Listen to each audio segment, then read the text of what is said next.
Welcome to the Stepmom Side with Alicia, the podcast for stepmoms ready to create the life they want and one they actually have a say in. Here we talk all things stepmom life and just a little bit more. Leave the superficial conversations at the door and get ready for perspective shifts and actionable advice to help you on your way to creating the life you want, one step at a time. Hey, welcome back to the Stepmom Side Podcast. This is like the fifth time I've tried to record this podcast episode. As you just heard, like the shaking. So Dusty, our puppy, is a Velcro dog and is stuck to me like glue.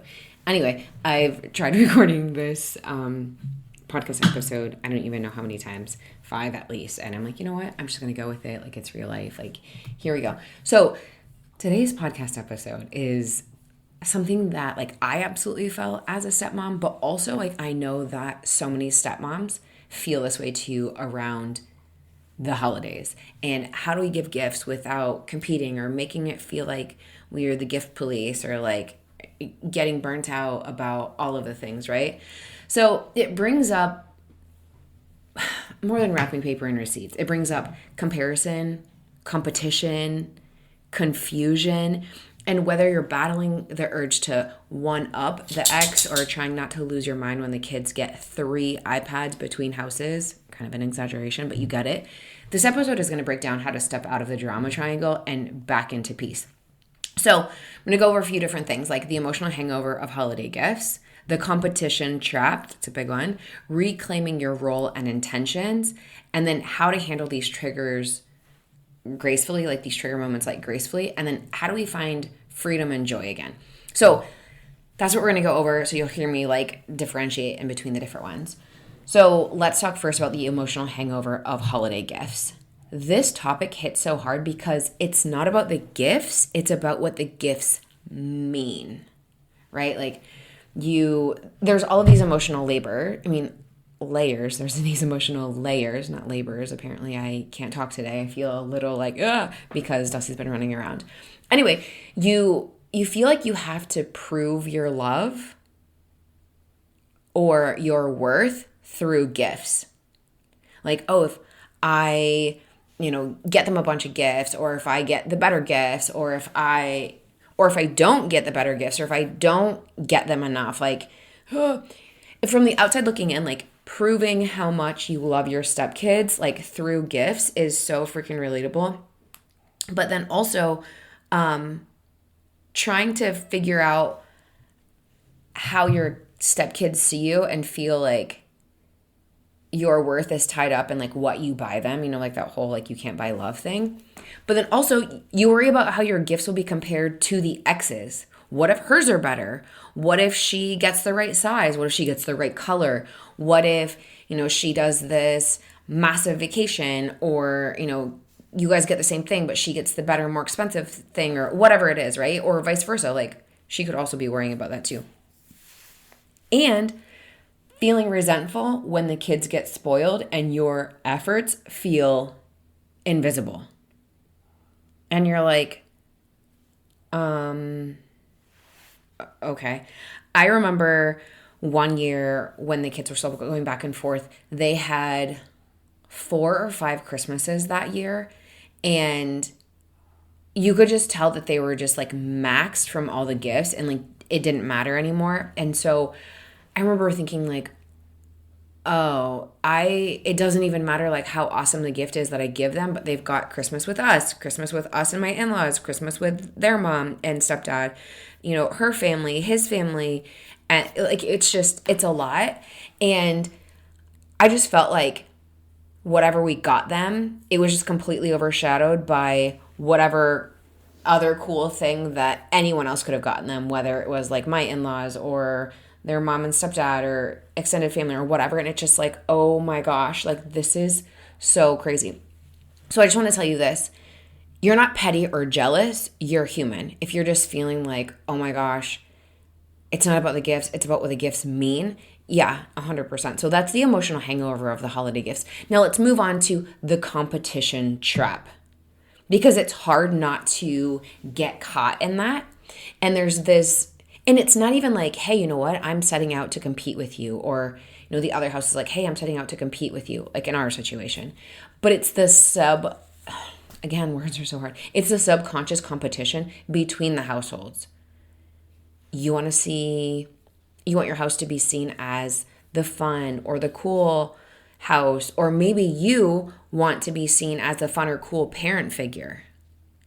Maybe the other house is using gifts as control or guilt or image management. Like, how many times have you seen this? And maybe you've seen your partner do it too.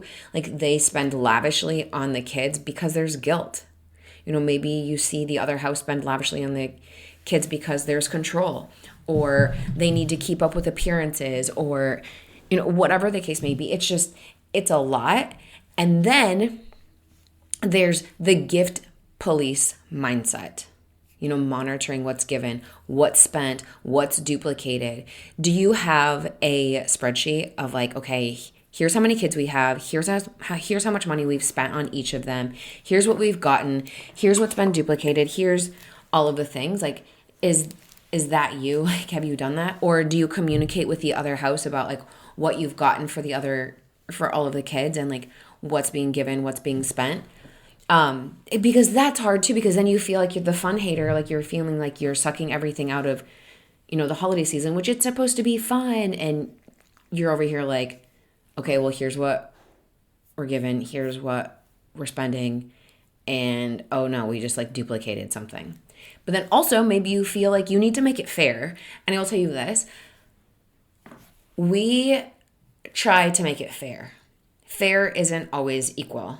Right? Like, if you've got teenage stepkids and they want a brand new iPhone, that's a hell of a lot more money than 2, let's say, outfits and 3 toys for a toddler or an 8th grader or whatever. Not an 8th grader, an 8-year-old.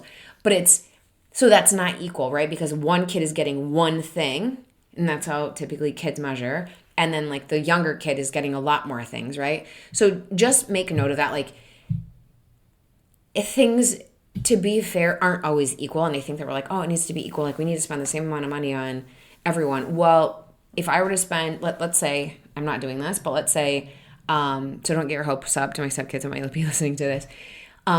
Let's say one of them, we're buying them a new iPhone. Well, just to make things easy, a new iPhone is $1,000. I know it's more than that, but we're going to make the math easy. It's $1,000. Do you know how many toys I could buy for $1,000 for my kid?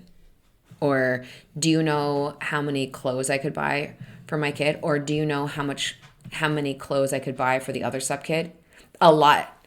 And so that's not equal, right? Because they're getting one thing. So I would just caution you on making sure that you're trying to make it equal. Let's work on making it a little more fair or a little more balanced. And honestly, I'll get into this later. I'm not going to get into this part of it because it'll kind of ruin it. But let's reframe this. It's not your job to control the other house's spending or their style. You can't. Kind of like everything else. You can't control the other house. You can't even control your partner, let alone your stepkids. You can control yourself and how you respond and how you show up, but you can't control the other house's spending or style. And if you guys collaborate on gifts, we did that one year for a snowboard for my stepson. Great. And if that's not you, that's totally fine too. I think that's the only time that we collaborated. Yeah. And like one time we had Christmas here and then they went to their mom's house and my stepdaughter showed up in a sweater and her stepmom was like, where the hell did you get that? And she's like, oh, Alicia got it for me. And her mom was like, oh my God, because she had gotten it too. But yeah, it's not your job to control the other house's spending or style. Your peace comes from staying in your lane. You can control your house. And here's just something to note. You can't co-parent through control. You can only co-parent through boundaries. You can't co-parent through control. You can only co-parent through boundaries. So then let's move on to reclaiming your role and your intentions. Here's what I want you to do. Clarify your why. Why are you giving gifts? What's the underlying message here? Are you doing it because you feel like you have to? Are you doing it because you feel like it's competition? Are you doing it because you feel like you need to prove your love? You need to feel worthy like you need to feel worthy. And so like your stepkids will love you or even like you because you're getting them the latest, insert whatever it is that they want. Is that what you're doing it? Or are you doing it for connection, for thoughtfulness, or joy? We're not going for scoreboard points here. We're going for connection, thoughtfulness, and joy. And now is a great time to start planning what you're getting for whatever holiday it is that you celebrate, whatever your stepkids are going to want. Like we're early November now. So you've got plenty of time to be paying attention or watching. And I actually have a really great podcast episode on gift giving. That is podcast episode number 17, How to Give Better Gifts with Patrick Kucharson. Like that was forever ago. That was like way back early on, like November 2023. But that was such a great podcast episode because it's not like, okay, let me buy you, like one of the really good tips that he had in there was not like, hey, let me buy you the latest and greatest whatever, right? Because things come and go, trends come and go, wants come and go. But find something that's a negative in your stepkid's life, your partner's life, your extended family's life. This can apply to anyone. And like make it a positive. And the example that I had used in that podcast episode, again, that's aliciacrosco.com/17. I'm also going to link it in the show notes so that way you can just like click on it and listen. But my husband had, he had struggled with like the mudroom and like the shoes all over. And listen, girl, like me too, like for sure. And so I had gotten him like shoe racks. I assembled them and put them together like underneath our mudroom bench. And so everyone's shoes, like there were 2 shelves of shoes under there. And so it's not always perfectly kept, but it's a lot better. And the shoes aren't just like out everywhere. But like that is a way, like an idea to think through like, like look at what are they interested in. Go listen to that podcast episode. I'm not going to go down this rabbit hole of like, here, let me give you some ideas because I love gift giving. I think it's really great. I do it for like the joy. Like I love to see like the other person and like how they react like when they get it. Like I'm like, and I'm a pretty thoughtful gift giver. So like I love it. I think it's really, really fun. Anyway, but let's move on to how do we set boundaries with your partner?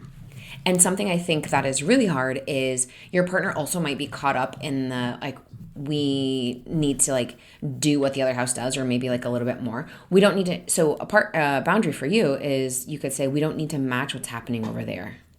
So we're focusing on the experience and not the expense. And this might be contentious because your partner may have a lot of guilt about it. Like absolutely relatable. I can only imagine, right? And what we did is we actually sat down and had a conversation.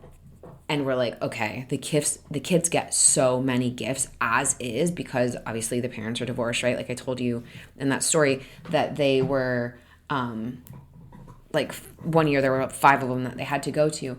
And so what we did was we started doing experiences and not like gifts. We would do like little gifts. That's not true. We did do little gifts, but we also did more like experiences. So we, started traveling, whether it was like going to an all-inclusive resort or going on a cruise or like going on vacation somewhere. We started doing experiences and not the expensive because then you can, you have the memories from that vacation. That's a lot more like long-term. It's like they'll remember that for a lot longer. So just an idea, focus on the experience. And it doesn't have to be a vacation. You could, get them a gift card to one of their restaurants and like plan out like a family dinner night. Or maybe they're into pottery and you get them a pottery class. Or they're into drawing, you get them a drawing class. Or something like that. Or they're into skydiving and they're like minors, so you take them to like a sky zone or little like go listen to podcast episode number 17. Like I love gift giving, so I will sit here and like nerd out with you. Like we're having like a back and forth conversation, even though we're not, about like all of the things to get. Like, so if you are struggling with gift ideas, like send me a message on Instagram. I'm just at Alicia Crosco. I will love to like bounce things off of you or back and forth because I think it's super fun. I absolutely love it. So here's like the last thing about this when you want to reclaim your role and your intentions. Include the kids without over functioning. So let them choose the wrapping paper. Let them help you with shopping. Let them hand make something. You don't have to do all of the things. Like you can ask them to help. You can also ask them to gift wrap. And me, for somebody that like absolutely loves gift wrapping because I'm like neurotic about it, it's really hard for me to let my daughter gift wrap, or like my stepson is not a good gift wrapper, like my stepdaughter is. But the last couple of years when my stepson is home, I'm like, before he comes home, I'm like, hey, just send all of your gifts here. I can wrap them for you. Even for the other house, I know that might be like crazy, but I've wrapped gifts for his mom, gifts for his stepdad, gift for his other siblings. Like, I love it. Like, I will absolutely do it for you. I think it's also an act of service, like another like love language that I speak. Like, I just love wrapping gifts. I think it's really fun. I like the art of it. I like, lining everything up perfectly. Like, if there's a way to do that so it looks like there's like no seams. Like, again, like super neurotic about it. But you can also teach them how to wrap. I think that's a really great thing to do. Like, it's something you guys can do together. You can also teach them gratitude and perspective without guilt tripping them. So this just happened recently with my daughter. So I shared this briefly on, I'm not trying to be a Debbie Downer right now, but like I just shared this briefly a couple weeks ago on Instagram. We had to put our cat down. And that Monday, like we found out that he had cancer like under his tongue. And then like that Tuesday had just been like a really busy day of like medication and all the things. And we didn't end up putting him down to like the following Saturday. So like 5 days later. But like that Tuesday was just like a really hard day. And I had said to my daughter, or she had asked for something and I had said no. And then, she was typical kid, like, this sucks. I don't like this, whatever. She was, obviously upset by it. And I just looked at her and I said, you know what? Today has been a really hard day. I would really appreciate some gratitude. I do a lot for you. I do a lot for Daddy. I do a lot like around here, all of things. Like, let's work on saying thank you a little bit more. And like it was just like a day and I was just like, oh, I cannot believe this is my kid. And just like the way that she's acting, she wasn't even being bad. But it had been a day. And then subsequently, like my husband and I just happened to have like a conversation about gratitude like a while later. And she said, yeah, you know what, Mommy, ever since I heard you like say to me, we need to work on being more grateful, I've been trying really hard to like be more grateful. And I was like, oh, thanks. And so I thought it was really sweet, but like then she's like a little over the top about certain things, which like I'm an over the top grateful person too. And so it's kind of funny in that sense. But to totally shift gears here and to talk about how to handle the trigger moments gracefully. So when stepkids brag about what the other house got them, here's what I want you to do. I want you to take a deep breath. I want you to smile. I want you to nod. And if you're inside the Stepmom Side community, come in there and just type out a message, like make a post and say, listen, you're not going to believe what happened at my house. I just had to listen to how my stepkids talked about how their mom got them, insert whatever, right? So it's just a lot. But here's what I want you to also remember. Their excitement doesn't erase my effort. Their excitement doesn't erase my effort. Their excitement doesn't erase my effort. That's what I want you to like keep repeating to yourself, because it is really hard when you spend all this time like getting all the gifts and like putting so much thought and so much energy and so much money into all of the gifts. And if that's what you're doing, like spending just $1 bazillion because you feel like you have to compete, like that's another conversation that we need to have. But if they're excited about something else, that doesn't mean that they don't like or they don't appreciate what you got, right? Like here's an analogy that I use. Let's say that you go to one of your friends' birthday party and you spend a lot of time getting them a really nice gift. And somebody else gets them a really nice gift. Well, they open this other gift like before yours and they're like, oh my God, this is amazing. And then you might have second thoughts about yours thinking, oh my goodness, maybe I didn't do enough, whatever it is, right? Or maybe they open that other person's gift after your gift and they have this really excited reaction. Does that mean that your gift sucks or your gift was terrible? No, it doesn't. It just, they're also excited about that gift. They can be excited about two different gifts.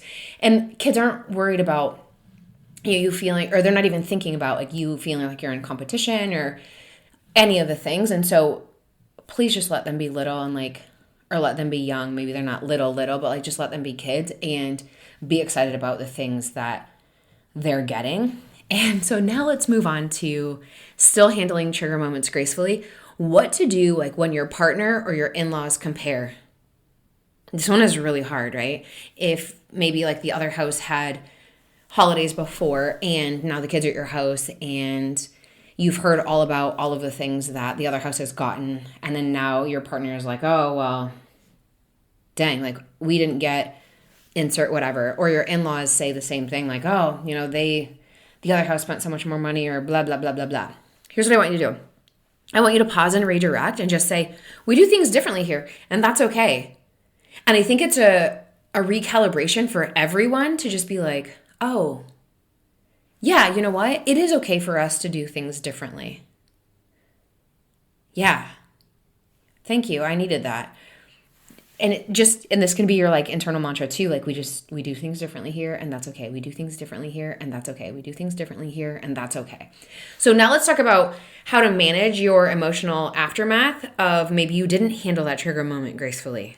Maybe you made some snide remark. Maybe you made a face. Maybe like kids overheard you saying something. Here's what I want you to do. Like take a deep breath. If you feel that jealousy or that resentment creeping in.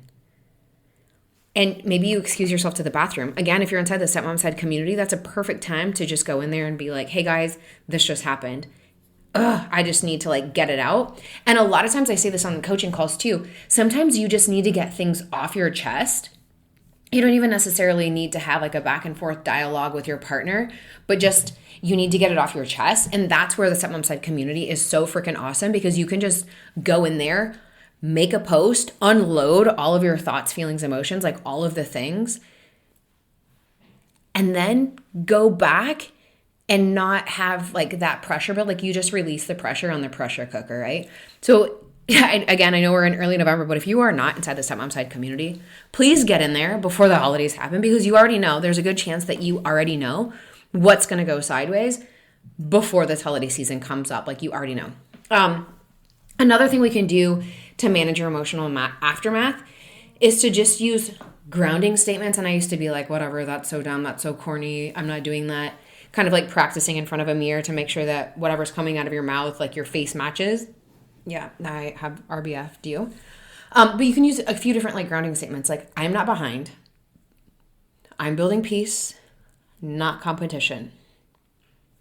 Or I am okay. I am loved. My gifts are enough. But I think I am not behind. I'm building peace, not competition is so freaking good, because it's just that reminder of, okay, we're going to be okay. We're going to be okay. We're going to be okay. We're going to be okay. All right, now let's do a quick recap of like what we've covered so far. So far, we've covered the emotional hangover of holiday gifts. We've covered the competition trap. We've covered reclaiming your role and intentions. And then we just covered handling trigger moments gracefully. And I will just tell you this before we actually move on to like the fifth part, like finding freedom and joy again. If you don't handle every single trigger moment gracefully, give yourself the grace, give yourself the space to not handle everything perfectly. Don't compare the beginning of your story to the middle of mine or the middle of somebody else's. Like, I don't want you to look at these different stepmoms that you see online, wherever it is that you see them, and think like, oh, they've got it so figured out. Like, oh, I wish I could be like them. I'll tell you right now that they didn't just like flip a switch and all of a sudden like things just like worked perfectly for them, or they're so unbothered. That is not what happened. You've not seen the sleepless nights, they're crying themselves to sleep, staying in their car just to like bawl their eyes out, or whatever it is, or like all of the work that they've gone through or done. Like, you don't see the emotional scars that they've got. You just see what it looks like now. So just remember, everyone's journey is different, and it can be so freaking hard. So if you don't handle your trigger moments gracefully 100% of the time, you're not supposed to. You're still human, right? It's kind of like growth isn't linear. If it was, I'd be freaking great, because everyone would be awesome. Like, we'd be healed and good. But sometimes you stumble. It doesn't matter like how strong of a person you are. Sometimes you still freaking stumble. That's okay. Tomorrow is a new day. We start again tomorrow. Or you know what? 30 minutes from now is a new 30 minutes from now. We start again then. You just do like a mini reset 30 minutes later. Or you go into the bathroom. You make that post inside the Stepmom Side community. We've got a fresh reset and we start again. It's a work in progress. We're working on it, right? So now let's talk about finding freedom and joy again. And here's what I want you to do. I want you to let go of that performance pressure. let go of that performance pressure. Like, how much do we need to spend to keep up with them? Instead of keeping up with the Joneses, we're keeping up with the other house. No, we're not doing that this year, my friend. Absolutely not. And here's what I want you to remember. Kids remember how they feel, not the price tag. So if they're opening something and you're sitting there with a sourpuss look on your face, the kids are going to remember that, regardless of whatever it is that they're opening. They're going to remember if you are stressed the F out. They're going to remember if you are a raging psycho. They're going to, do you remember that year that Alicia was sat in the corner with her arms crossed with this like, don't talk to me look on your face or on her face? Yeah, that was me 100%. And I've got like the pictures to prove it. Oh my gosh, I should post those like on social media so you can see like why I smile in all of my pictures, because yikes. I wasn't feeling super great. I wasn't feeling super confident, but also like I have to smile in pictures or else. But just let go of that performance pressure to like be the best, do all the things. It's kids remember how they feel, not the price tag. Joy is contagious.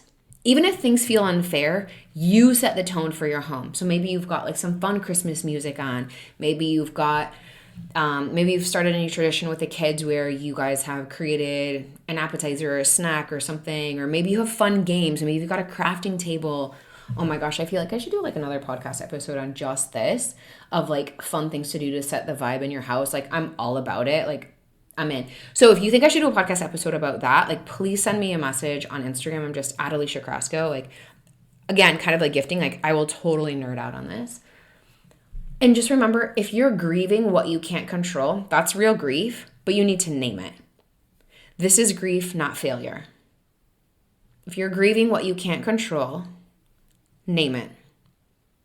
Like if the kids are having some sort of reaction that you don't like to gifts from you guys or like extended family or whatever, that sucks. And like, you're like, oh, I wish that they would be more grateful, or I wish that they would, pretend to like it. And then we can go back later and say, hey, Aunt Susie, actually, my stepson doesn't like this. Or, your partner can do it and say, can we get a gift receipt or whatever.